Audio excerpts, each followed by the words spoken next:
나의 나 된 것은 하나님의 은혜라고 찬송을 했는데요. 진실로 우리의 신앙의 고백이 됨을 감사드립니다.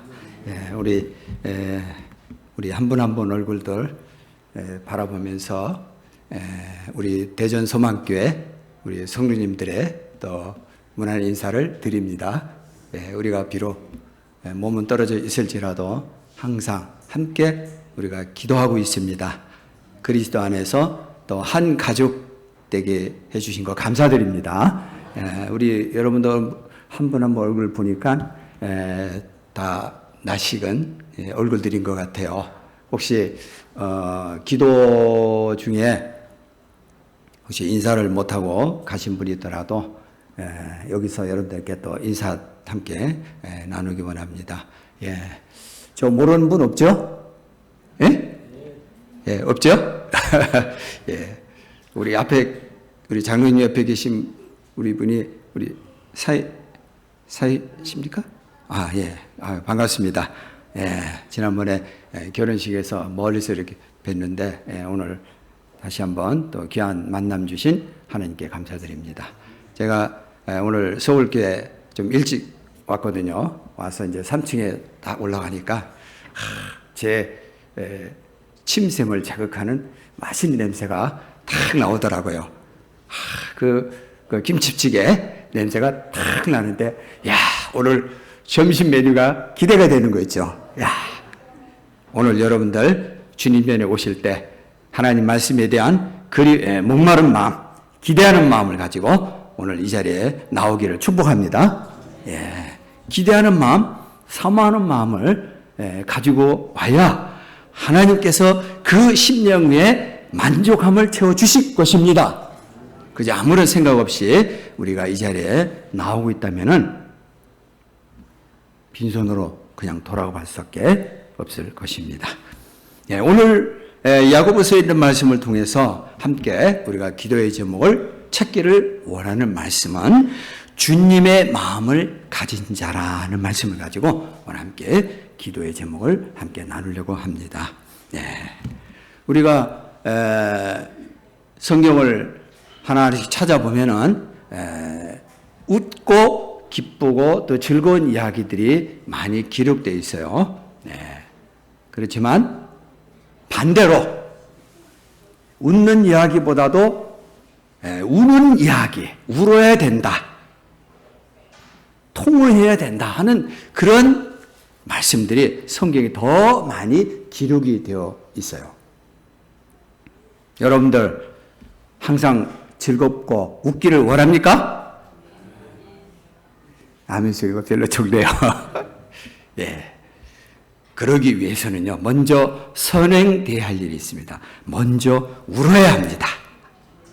먼저 울 때 그 뒤에 기쁨이 있습니다. 하나님 말씀이에요, 그게. 그래서 오늘 말씀에 성경 본문에 보니까 그런 말합니다. 너희 웃음을 애통으로 그리고 너희 즐거움을 근심으로 바꿀지어다. 아멘? 사람들은 웃고 즐기고 또 이렇게 노는 것을 선호합니다. 어떤 프로그램도 그렇게 사람들이 선호합니다. 그러나 세상에서 웃고 또 즐기는 이러한 것 뒤에는 허무화가 찾아옵니다. 공허함이 찾아옵니다. 한참 웃고 나서 내가 뭘 때문에 웃었지? 아무런 의미가 없어요. 그래서 오늘 하나님께서는 말씀합니다. 너희 웃음을 애통으로 바꾸라. 왜 그렇게 말씀하셨을까요? 맞습니다. 우는 자가 결국은 웃게 됩니다. 언제? 지금 울어야 되겠죠. 아멘? 사실 우리가 감동적인 이야기를 들을 때는요, 웃는 것보다 울음이 나와요. 눈물이 나오게 됩니다. 그래서 웃음보다 운다는 것은 우리의 마음을, 감정을 터치한다. 그렇게 표현을 하게 됩니다. 여러분들 지금까지 신앙생활을 해온 발자취를 한번 되돌아보십시오. 자, 어떤 분은 10년, 20년, 30년, 40년 그 이상 발자취를 쭉 돌이켜봅니다. 자, 그때 여러분들의 신앙의 전성기가 어느 때였을까? 한번 생각해 봤습니까? 참 영적으로 부흥되고 신앙의 전성기가 언제였었을까? 바로 웃을 때가 아니라 울을 때였습니다. 그때 얼마나 울었습니까? 예? 신앙에 뜨겁고 불이 붙고 전성기였을 때는 그때 정말 울었을 때입니다. 예? 제가 우리 사도신학교에 처음 나올 때를 회상합니다. 세월이 좀 지났죠. 그때 보면은요, 환경이 지금보다 그렇게 좋은 것도 아니었어요. 덥고 비좁고 참 힘든 환경이었지만 그 집회의 장소만 가면 울음바다였습니다. 기억하십니까? 울음바다였어요. 동네 사람들이 말합니다. 저 예수 믿는 사람들 왜 저렇게 질질 짜지? 막 그렇게 이야기하기도 하고 손가락질 하기도 하고, 그러나 그런 얘기를 하든 말든 속에서 터져나오는 그 울음, 그 애통하는 마음은 그 어떤 것도 우리를 막을 수가 없었습니다. 바로 그때가 신앙의 뜨거웠고 전성기였다는 것을 우리는 기억하고 있습니다. 그래서 우리 사도신학교는요, 소문이 났습니다. 무슨 교회로? 무슨 교회로? 예, 맞아요. 저 교회 가지 마. 왜 저렇게 사람들이 우는지 몰라. 왜 저런 찌질이들만 모였지? 이렇게 하면서 손가락질 하기도 하고, 모이면 수근수근대고 그렇게 했었습니다. 그래도 그때가 제일 즐거웠고, 그래도 그때가 행복했습니다. 아멘? 그때의 신앙이 뜨겁고 불붙던 때를 우리는 기억하고 있습니다. 우리 바리트 선교사님이 한국에 오셔서 복음을 전할 때요, 우리는 알죠? 그분은 한국에 계시는 동안 그분의 목회는 무슨 목회냐? 눈물 목회였습니다. 눈물 목회. 왜 그분이 그렇게 눈물 목회를 했었을까? 그분이 원래 심성이 눈물이 많았을까? 혹시 그럴지도 모릅니다. 그분의 마음속에는 예수님의 마음이었습니다. 주님의 마음이에요. 그 주님의 마음으로 한 영혼 한 영혼을 바라볼 때 울지 아니할 수 없었고, 그 속에서 터져나온 그 눈물을 주체할 수 없었어요. 그래서 그 말씀을 전할 때마다 눈물이 터져나오고, 그리고 설교가 다 끝나고 나면 그분의 손수건은 항상 눈물이 젖어 있었어. 그분의 설교로 인해서 나 같은 자도 구원해 주신 거 감사드립니다. 성경에 보면은 예수님께서 또 눈물을 흘리셨다, 그런 말씀이 있어요. 요한복음 11장 36절에 보면 나사로의 죽음 앞에서 주님이 눈물을 흘리셨다, 이렇게 아주 정확하게 기록을 해놨습니다. 사람들은 그렇게 말합니다. 왜 주님이 저렇게 우셨지? 나사로가 죽어서 우셨나 보다. 물론 그 말도 일리 있겠죠. 그러나 그것보다 더 중요한 이유가 있습니다. 왜요? 죄로 말미암아 죽음의 저주 아래 있는 그 인간의 그 절망적인 상황을 볼 때 진실로 주님은 울지 아니할 수 없었어요. 저 불쌍한 영혼들, 저들을 어떻게 할까? 저들을 어떻게 죽음의 저주 아래서 저들을 구원할 수 있을까? 그 마음을 가지고 주님은 우셨던 것입니다. 그리고 결국은 주님께서는 십자가를 지시고 우리에게 구원의 길을 이루기 위해서 주님은 죽으셨음을 우리는 알게 됩니다. 오늘 저와 여러분들에게도 주님의 마음, 주님의 눈을 주시기를 원합니다. 그래서 우리도 진실로 우리가 울어야 될 때 울고 주님의 마음으로 우리가 기도해야 되겠죠. 예. 찬송가 549장 2절에 보면요, 그 귀한 우리의 마음을 터치하는 가사가 있습니다. 그 가사에 이런 가사가 있어요. 주님도 때로는 울기도 하셨네. 그 가사를 부를 때마다 참 우리 마음이 참 찡합니다. 주님도 때로는 울기도 하셨네. 왜 하나님의 아들이신 예수님이 왜 그렇게 울기를 하셨을까? 바로 죽어가는 죄악에 죽어가는 그 영혼들을 바라볼 때 주님은 울지 아니할 수 없었어요. 오늘 우리에게도 그런 마음을 주시기를 간절히 원합니다. 예. 성경 한 군데 우리 찾아보겠습니다. 히브리서 5장 7절입니다. 히브리서 5장 7절.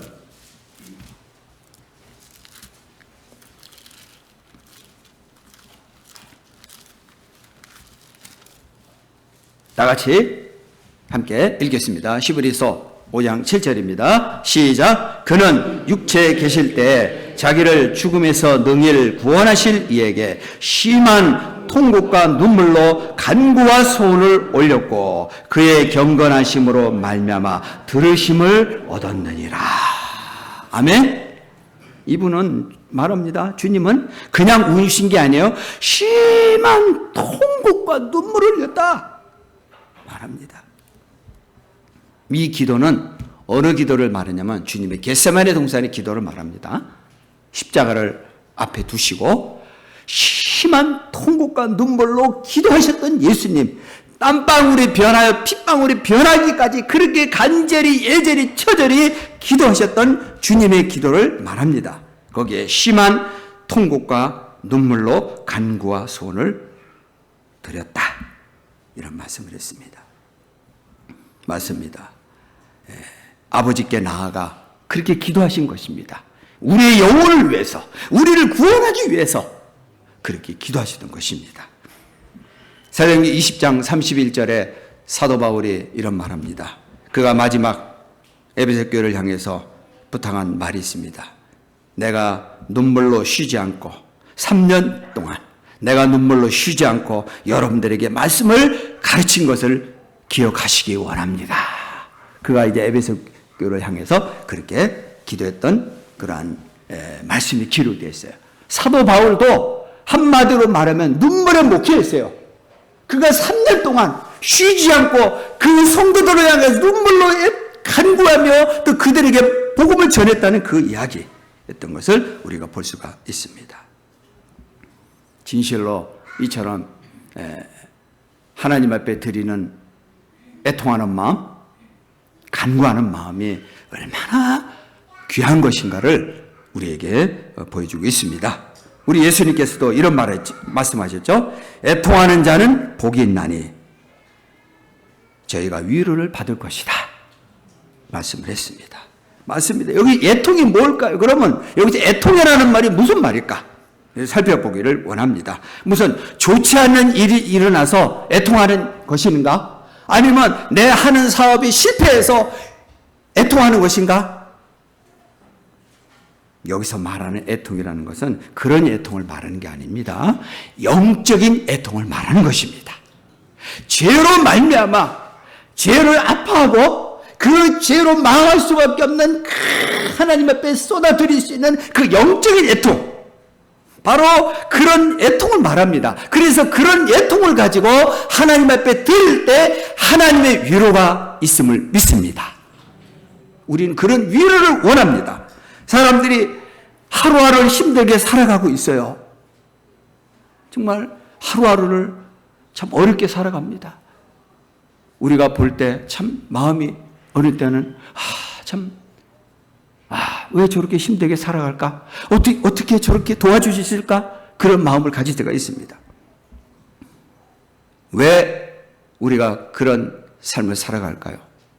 왜 사람들이 그렇게 힘들게 도움을 얻지 못하고 살아갈까요? 그것은 다른 게 아닙니다. 애통하는 마음을 가져야 하는 것입니다. 애통하는 마음을 가지고 있을 때에 우리는 하나님의 위로를 얻을 수 있습니다. 우리는 그 마음이 필요합니다. 하나님의 도우심이 필요합니다. 하나님이 아니면 안 됩니다. 주님이 아니면 난 살 수 없습니다. 바로 그 마음을, 그 애통하는 마음을 가지고 있을 때야 하나님의 위로를 얻을 수 있습니다. 그럴 때 그 위로를 얻어야 우리가 살 수 있습니다. 아멘? 여러분들, 우리는 우리의 힘으로 할 수 있는 것이 없어요. 예. 아까 우리 특송할 때 그랬죠? 나의 다 된 것은 하나님의 은혜라. 여러분들, 그냥 이것은 그냥 입의 찬송이 아닙니다. 우리의 신앙의 고백이 필요합니다. 이런 고백을 하기 위해서는 애통하는 마음을 가지고 주님이 아니면 안 됩니다 라는 마음을 가지고 우리가 하나님 앞에 애통하는 마음으로 기도할 때 하나님께서 우리를 위로해 주십니다. 오늘 우리에게는 다른 것이 필요 없습니다. 하나님의 위로가 있어야 됩니다. 아멘? 그래서 주님은 말합니다. 애통하는 자는 복이 있나니 저가 위로를 받을 것이다 말씀하셨습니다. 예.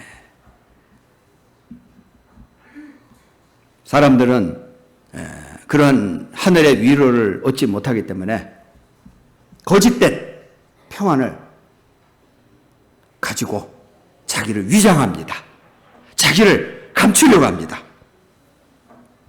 그러나 그것 가지고는 안 됩니다. 우리는 하나님 앞에 자신을 정직하게 드러내야 합니다. 그럴 때 하나님의 도움을 받을 수가 있습니다. 진실로 우리 인생에게는 눈물이 그렇게 필요합니다. 그래서 그 애통하는 나는 이 마음이 성경에 보면은 그렇게 많이 기록되어 있습니다. 그래서 애통을 통해서 하나님께서 우리에게 주시고자 하는 약속이 너무 귀한 것을 우리에게 보여줍니다. 그 중에서도 참된 회개에는 눈물이 있음을 감사드립니다. 우리 교회에서 하나님 말씀을 전할 때 그 어떤 것보다도 참된 회개를 하나님께서 하나님 앞에 드리기를 원할 때 그 참된 회개에는 반드시 애통하는 마음이 있고 눈물이 있음을 감사를 드립니다. 오늘 여러분들 보십시오. 하나님께 구원받을 때 마른 마음을 가지고 마른 그런 모습을 가지고 구원받은 분이 몇 사람 있습니까? 아마 거의 없을 것입니다. 맞습니다. 고난 속에서 절박한 마음으로 하나님 앞에 매달릴 때 하나님께서 우리에게 애통하는 마음을 주심을 감사를 드립니다. 예. 오늘 우리에게도 그러한 마음으로 하나님께 나가기를 원합니다. 예. 성경 에베소 3장 8절을 보면 사도 바울이 이런 말합니다. 측량할 수 없는 그리스도의 풍성한 은혜라 이렇게 말합니다. 거기 측량할 수 없다. 하나님의 은혜가 측량할 수 없습니다. 아멘? 내가 받은 은혜 이것은 표현할 수 없습니다. 그래서 바울이 말하기를 측량할 수 없다. 헤아릴 수 없다. 우리가 받은 은혜가 그런 은혜입니다. 그런데 이 은혜에 측량할 수 없는 이 은혜에 우리가 들어가게 되면요. 어떤 상황이 벌어지느냐. 하나님 앞에 눈물로 감사할 수밖에 없게 됩니다. 그것이 하나님께 주신 은혜임을 우리는 알게 됩니다. 사람들이 그 처음 신앙의 때와 지금의 때를 비교볼 때, 자, 여러분들 언제 하나님 앞에 정말 처절하게 기도했던 때가 언제입니까? 언제 하나님 앞에 눈물로 기도했던 때가 언제입니까? 사람들이 영적으로 병들고 그리고 눈물이 없어지는 그 이유가 몇 가지가 있습니다. 오늘 그것을 우리가 함께 찾고 기도하려고 합니다. 첫째로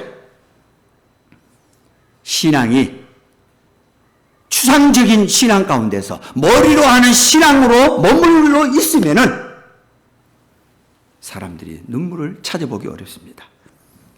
오늘날 지금의 시대를 우리가 표현하면은 이렇게 표현할 수 있습니다. 사람들이 진지함이 없어집니다.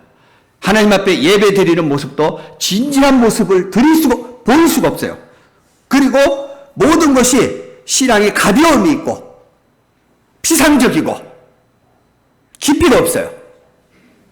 겉으로 볼 때는 하나님 앞에 나와서 예배 드리는 모습을 가질 수 있습니다. 기도도 합니다. 찬송도 합니다. 그러나 겉으로만 포장되어 있는 그런 모습을 가지게 됩니다. 이것이 바로 예수님 당시에 바리새인들의 모습이었어요. 그들은 하나님을 섬기고 있었고, 그들은 율법도 잘 알았고, 그들은 사람들이 볼 때 정말 칭찬할 만한 그런 모습을 가지고 있었습니다. 그러나 그들에게는 아주 치명적인 것이 문제가 하나 있었어요. 뭐냐? 그들에게는 눈물이 없었어요. 눈물이 없었어요. 왜 그럴까요? 자신들의 부끄러운 부분을 드러내질 않은 겁니다. 감췄던 것입니다. 하나님 앞에 자기의 죄와 부끄러움을 드러내야 되는데 그들은 그러지 못했어요. 그래서 예수님께서 그들을 향해서 엄히 책망하고 그들을 지책했던 것을 우리가 알게 됩니다. 신앙생활에 하나님을 만나기 위해서 제일 중요한 것이 뭐냐? 정직한 모습으로 하나님 앞에 고백하는 것입니다. 나의 모습을 그대로 드러내는 것입니다. 나의 병들고 나의 부끄럽고 나의 아픈 상처들을 하나님 앞에 드러내야 되는 것입니다. 그럴 때 하나님은 그의 마음을 만져주실 것입니다. 그리고 두 번째로는 죄에 대한 잘못된 생각 가지고 있습니다. 죄가 뭡니까? 죄는 하나님과의 관계가 깨어지는 데부터 죄가 시작됩니다. 자, 에덴 동산에서 하나님의 말씀을 불순종한 아담과 하와를 봅니다. 그때부터 하나님과의 관계가 깨어지게 됩니다. 멀어집니다. 그리고 그들은 하나님 앞에 드러내지 못하고 그들은 자기들의 부끄러운 부분을 감췄고 숨었습니다. 하나님과 멀어지면 어떤 현상이 일어나느냐? 죄에 대한 기준이 모호해집니다. 이게 죄인지 아닌지 경계가 불확실해집니다. 죄책감이 사라집니다. 죄의 기준이 약해집니다.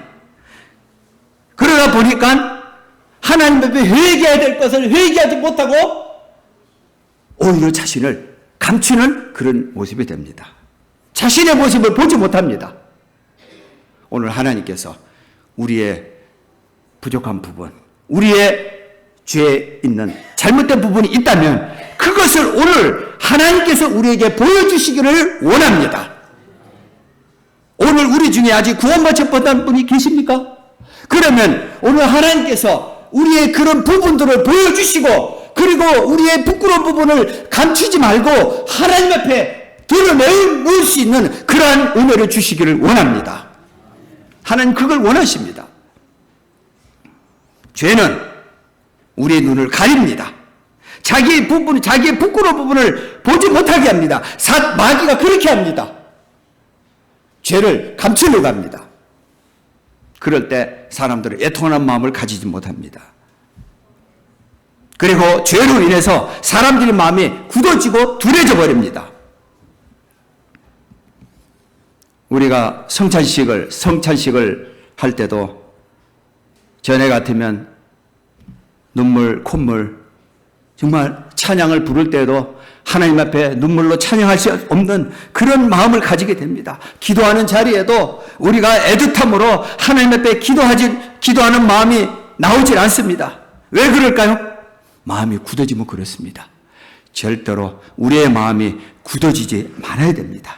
그러기 위해서 우리가 하나님 앞에 정직한 마음으로 자신을 드러내놓고 하나님 앞에 부끄러운 부분을 드러내놓고 하나님의 도우심을 구하는 자가 되기를 원합니다. 하나님은 그 심령에게 애통하는 마음을 주실 것입니다. 마지막 때 현상입니다. 마지막 때 현상 중에 하나가 뭐냐? 사람들의 마음이 눈물이 사라진다고 했습니다. 애통하는 마음이 사라집니다. 죄로 말미암아서 애통하는 마음이 사라지게 됩니다. 우리 사도신앙교회 감사한 것은 아직도 우리에게 이 기도할 수 있는 곳이 있다는 것을 감사를 드립니다. 이 기도의 자리에서 그 애통하는 마음으로 하나님 앞에 부르짖는 자를 하나님께서 구원해 주심을 감사드립니다. 제가 처음 구원받았을 때도 저는 하나님 앞에 나와서 죄가 죄인 줄도 모르고 여전히 저는 하나님 잘 믿는다라고 저 스스로 생각했습니다. 그러나 중요한 것은 뭐냐? 말씀을 듣는 것이 또 중요하지만 더 중요한 것은 그 말씀을 듣고 깨닫는 것이 더 중요합니다. 하나님께서, 성령께서 저의 마음을 열어주시고 말씀을 통해서 깨닫게 주실 때 제가 하나님 앞에 얼마나 큰 죄인이라는 것을 알게 해주신 거 감사를 드립니다. 그리고 하나님 앞에 나와서 애통하는 마음으로 통회하여 기도할 때 하나님께서 제 영혼을 구원해 주심을 감사를 드립니다. 네, 맞습니다. 죄는 자기를 감추고 미화시킵니다. 오늘 우리에게 그러한 우리의 부족한 부분을 깨달을 수 있는 마음을 주시기를 간절히 원합니다. 성경 한 군데 더 소개해 드리겠습니다. 시편 49편 20절입니다. 시편 49편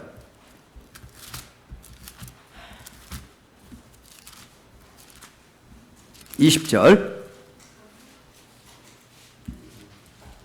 시편 49편 20절 다 같이 읽겠습니다. 시작. 존귀하나 깨달지 못하는 사람은 멸망하는 짐승과 같도다. 어떻게 보면 너무 강한 말씀 같습니다. 존귀하나. 예, 사람이 얼마나 존귀한 자입니까? 얼마나 귀한 존재입니까? 그런데 깨달지 못한 사람은 멸망하는 짐승과 같다. 오늘 우리에게 성령님께서 우리 한 사람 한 사람에게 기름을 부어주셔서 하나님의 말씀을 깨달을 수 있는 마음을 주시고 그 깨달은 말씀을 통해서 하나님 앞에 기쁜 회개의 자리에 들어가기를 축복합니다. 우리에게 필요한 건 그겁니다. 하나님의 말씀을 많이 듣고 아는 것도 중요하지만 그 말씀을 깨달아 하나님의 깊은 기도의 자리가 들어가기를 원합니다. 누가 십자가 앞에 울 수 있습니까? 누가 거룩하신 주님의 보혈 앞에, 주님의 십자가 앞에 울 수 있습니까? 자신의 죄를 철저히 깨닫는 자만이, 내가 예수님을 십자가에 못 박은 그 죄이라는 것을 철저히 깨닫는 자만이 하나님 앞에 울 수 있습니다. 오늘 그러한 은혜가 이곳에 임하기를 축복합니다. 그리고 깨닫고 회개하는 심령 위에 하나님의 위로가 넘치게 될 것입니다. 예. 우리는 그 위로가 필요합니다. 이렇게 눈물이 회복될 때 우리에게 구원의 역사를 회복해 주심을 감사드립니다. 예. 우리 대전소망교회 몇 가지 2019년도 이제 기도의 제목을 적어놨어요. 그 중에서 5가지를 정했는데 그 중에 하나가 뭐냐? 주여 우리에게 구원의 기쁨을 다시 회복해 주시옵소서. 우리 교회 이제 전도지를 이렇게 이제 하나 만들었어요. 그래서 이제 우리 교회 근처에 이제 전도를 하는데 우리 교회를 소개했습니다. 우리 대전소망교회는 이런 교회입니다. 거기다가 이렇게 썼어요. 우리 대전소망교회는 한 영혼을 살리기 위해서 세운 교회입니다. 이 사명을 감당하기 위해서 우리 교회는 세워진 교회입니다. 맞습니다. 교회의 사명은 영혼을 살리는 데 있습니다. 이것을 어떻게 살릴까요? 물론 여러 가지 예배 순서도 좋아야 되겠고 또 설교도 잘해야 되겠지만 중요한 것이 뭡니까? 우리에게 애통하는 마음이 있어야 됩니다. 한 영혼 한 영혼을 바라볼 때 주님의 마음을 주시기를 원합니다. 그 마음을 가지고 있을 때 우리에게는 울어야 될 것이 너무 많습니다. 나를 울어야 되고 내 가정과 자녀와 교회를 울어야 될 게 너무 많습니다. 네, 오늘 이러한 하나님의 은혜의 회복이 있기를 축복합니다. 네. 그럴 때 우리 교회가 살고 우리 한국교회가 살고 저는 기도했습니다. 내일부터 미국 본부교회 캠프 미팅이 시작이 됩니다. 많은 분들이 전 세계에서 모이겠죠.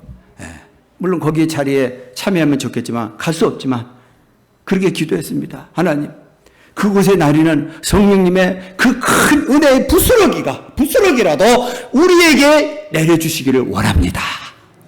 아멘. 우리에게 주여 그 원덩어리 아닐지라도 그 부스러기 은혜라도 우리에게 원합니다. 우리는 그 마음을 가지고 기도하기를 원합니다. 미국에 역사하시는 하나님, 우리 한국에도 동일하신 하나님이십니다. 동일하신 성령님이십니다. 그 간절한 마음으로 하나님을 찾고 부르짖을 때 성령님께서 동일하게 역사해 주심을 믿습니다. 그 애통하는 마음을 주시기 원합니다. 우리의 눈물이 회복이 되면요, 사람이 부드러워집니다. 아멘? 눈에요, 힘이 빠져요. 사람들 보면 다 힘이 들어가죠? 많이 우는 사람은요, 얼굴이 봐도 부드러워져. 눈이 힘이 빠져요. 눈물에는요, 마음의 독을 해독하는 그러한 은혜가 있어요. 예. 그래서 여호와 하나님께서 열왕기 20장 5절에 그 유명한 히스기야 기도 있죠? 그가 죽을 병에 걸렸을 때 그가 뭐라 기도합니까? 하나님 앞에 하나님을 향하여 눈물로 기도했더라. 거기에 성경이 기록합니다. 여호와 하나님께서 히스기야의 눈물을 보았더라. 아멘. 다른 게 본 거 아닙니다. 히스기야의 눈물을 보았더라.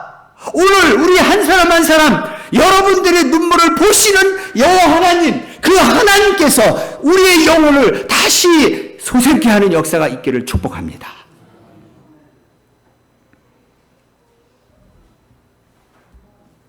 그리고 겸손해지고요, 눈물은 겸손해지고요, 순수함을 회복해 줍니다.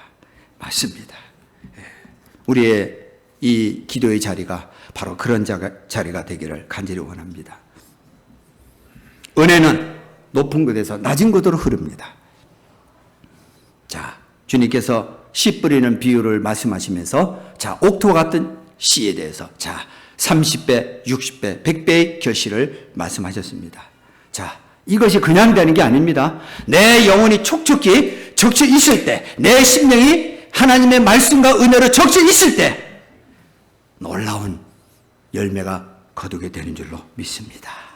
오늘 우리에게 그러한 마음을 주시기를 간절히 원합니다. 우리 힘으로 할 수 없습니다.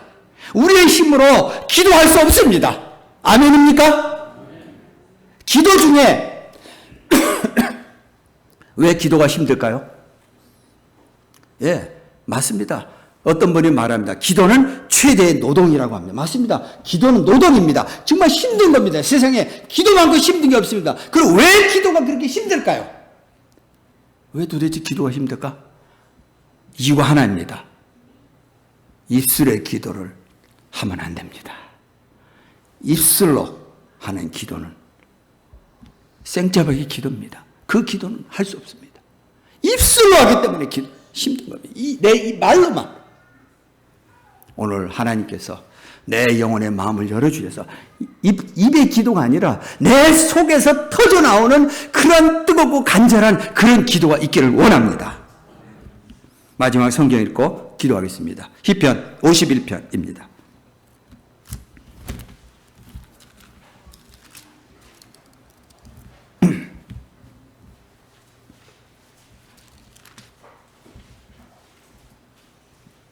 시편 50편 17절 우리 다 같이 말씀 읽고 기도하겠습니다. 시편 51편 17절 다 같이 시작. 하나님께서는 구하시는 제사는 상한 심령이라. 하나님이여 상하고 통회하는 마음을 주께서 멸시하지 아니하시리이다. 아멘. 하나님 말씀을 우리는 진리임을 믿습니다. 상하고 통하는 마음을 주께서 멸시치 아니하시리이다. 오늘 우리는 이 마음을 가지고 오늘 이 기도의 자리가 다시 한번 회복되고 불이 붙고 구원의 역사, 성결의 은혜, 성령의 침례의 이 놀라운 은혜로 오늘 다시 한번 이 자리가 불이 붙기를 축복합니다. 이제 주저하지 마시고 주님 앞에 나오시기 바랍니다. 진실로 우리에게는 다른 것이 필요한 것이 아닙니다. 우리의 눈물이 회복되고 우리의 기도가 회복되고 우리의 마음속의 순수성이 회복되고 하나님의 영광이 오늘 이곳에 다시 한번 나타나기를 간절히 원합니다. 이제 우리 다 같이 기도하는 자리 여러분들 초대합니다. 주저하지 말고 나오시기를 원합니다.